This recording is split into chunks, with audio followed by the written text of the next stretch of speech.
In this video, I'm going to show you how to change pulse row colors on Axiom. So the first thing you'll need is an Axiom account. There's a link down below in the description as well as in the pinned comment. And if you sign up using my link, you'll get a 10% discount on all trading fees forever. So make sure you check it out. You will not regret it. Axiom is one of the best platforms for trading meme coins. It's packed with a lot of different premium features, such as an amazing wallet and Twitter tracker, a pulse tracker, and a PNL tracker. You can also use the reward system, which basically gives you Solana back just for trading. You can trade perpetuals. You can use their turbo mode for faster fills. Their presets down here, where you can set different presets for buy and sell settings. You can set your own slippage, priority, and bribe fees. Use their filters up here, etc. So again, link down below. Make sure you check it out yourself.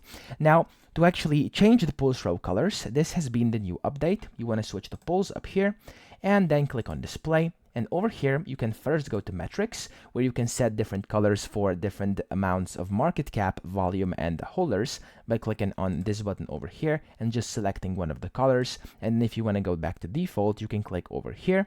Or what you can also do is go to row over here.